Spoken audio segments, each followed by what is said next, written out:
ఈరోజు అసెంబ్లీ సమావేశాలు మొదలయ్యేటువంటి సమయంలోనే బీఆర్ఎస్ ఎమ్మెల్యేలు ఎవరైతే ఉన్నారో వారంతా కూడా ఒక నిరసనకు దిగారు. వాళ్ళందరినీ కూడా అరెస్ట్ చేసి ఇక్కడ మన బీఆర్ఎస్ భవనానికి కూడా తరలించేటువంటి సందర్భం కూడా ఉంది. సో ప్రస్తుతం మనతో పాటు బీఆర్ఎస్ ఎమ్మెల్యే పల్లా రాజేశ్వర రెడ్డి గారు ఉన్నారు. వారిని అడిగి తెలుసుకుందాం అసలు నిరసన ఏంది, కథ ఏందనేది. నమస్తే సార్. నమస్తే సార్. ముఖ్యంగా మీరు ఎందుకు ఈ యొక్క నిరసనని తెలియజేస్తున్నారు? ఈ రోజున భారతదేశంలో అదానీ మొత్తం కూడా అన్ని కంపెనీలను ఆక్రమిస్తూ ప్రజల సంపదనంతా దోచుకుంటున్నాడని చెప్పేసి అనే అంశంలో ఇలా కాంగ్రెస్ పార్టీ కూడా అదే చెప్తున్నది. ఇవాళ కాంగ్రెస్ పార్టీ నాయకుడు రాహుల్ గాంధీ గత 10 రోజులుగా పార్లమెంట్ని స్తంభింపజేస్తున్నారు. మొత్తం కూడా దేశ సంపదను మొత్తం కూడా వాళ్ళే తీసుకుంటున్నారని చెప్పేసి.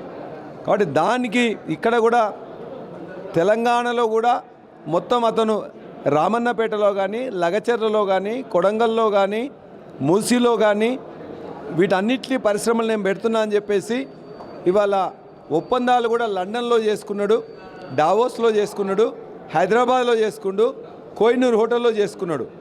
ఆ ఒప్పందాలు అక్రమ ఒప్పందాలని, ప్రజల సంపదను దోచుకోవడానికి సంబంధించిన ఒప్పందాలని చెప్పేసి తెలంగాణ ప్రజలు భావిస్తున్నారు. కాబట్టి తెలంగాణ ప్రజల యొక్క భావనను ఇవాళ మేము ఏదైతే ఇవాళ పార్లమెంట్లో వాళ్ళ ప్రియాంక గాంధీ గారు, రాహుల్ గాంధీ గారు చెప్పిన వారు దాన్నే స్ఫూర్తిగా తెచ్చుకొని మేము ఇలా ప్రతిపక్షాలు ఏ విధంగా చేస్తున్నాయో ఇక్కడ ప్రతిపక్షమైన మేము, అక్కడున్న ప్రతిపక్షమైన కాంగ్రెస్ చేస్తున్నది కరెక్ట్గానే అని చెప్పేసి మేము అదే ఫాలో అయినాం. ఇప్పుడు మీరు చెప్పారు కదా, సో అక్కడ కూడా రాహుల్ గాంధీ రాజ్యాంగాన్ని చేతిలో పట్టుకొని ఆయన టీషర్ట్లు వేసుకొని నిరసనలు తెలిపారు పార్లమెంట్లో.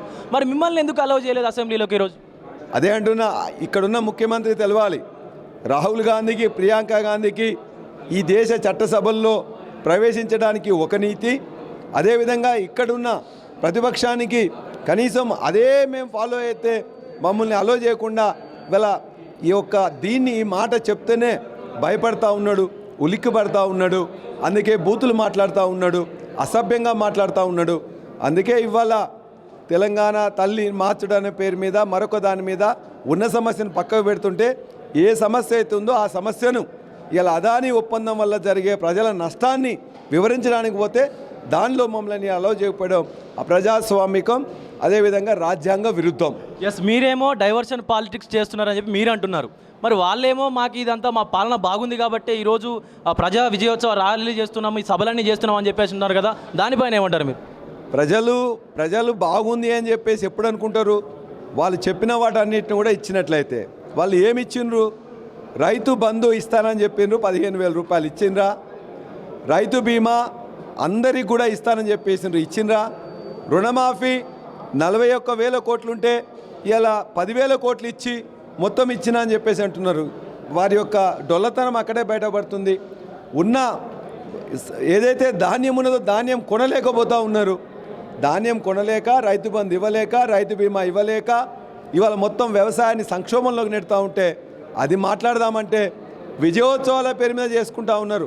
అవి వంచనోత్సవాలు, విషాదోత్సవాలు. వాళ్ళు ఏమీ చేయలేదు కాబట్టే ఇవాళ ఉద్యోగాలు 2 లక్షలు ఇస్తా అని చెప్పిండు. 12,000 ఉద్యోగాల నోటిఫికేషన్ మాత్రం ఇచ్చి చేసిండు. మిగతా 40,000 ఉద్యోగాలు మేమే కదా ఇచ్చింది. మేమే నోటిఫికేషన్ ఇచ్చినాం, మేమే పరీక్ష పెట్టినాం, మేమే మొత్తం రిజల్ట్ ఇచ్చినాం. కోర్టు చిన్న సంఘటనలు ఉన్నట్లయితే, ఎలక్షన్ కోడ్ వచ్చినట్లయితే ఆనాడు ఇవ్వలేకపోతే ఇవి ఇచ్చి ఎవరికో పుట్టిన మా బిడ్డ అని చెప్పుకునే విధంగా ఉంది కాంగ్రెస్ ప్రభుత్వాన్ని. అంటే ఇప్పుడు మీరు అంటున్నారు కాంగ్రెస్ మాత వద్దు, తెలంగాణ తల్లి ముద్దు అని. కానీ కాంగ్రెస్ ఎమ్మెల్యేలు కానీ, మంత్రులు కానీ తెలంగాణ తల్లి అంటే సామాన్య ప్రజలకు అందుబాటులో ఉండేలాగా ఉండాలి కానీ బంగారు నగలు, ఆభరణాలు మెల్ల వేసుకొని, భుజకిరీటాలు పెట్టుకొని, కిరీటాలు పెట్టుకొని ఉండదని చెప్పేసి వాళ్ళు కూడా వ్యతిరేకిస్తున్నటువంటి సందర్భం ఉంది. దీని పట్ల మీరేమంటారు?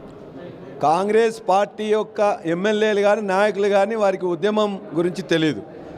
తెలంగాణ ఉద్యమంలో ఉద్భవించిన తెలంగాణ తల్లి యొక్క అది స్ఫూర్తి చిహ్నము.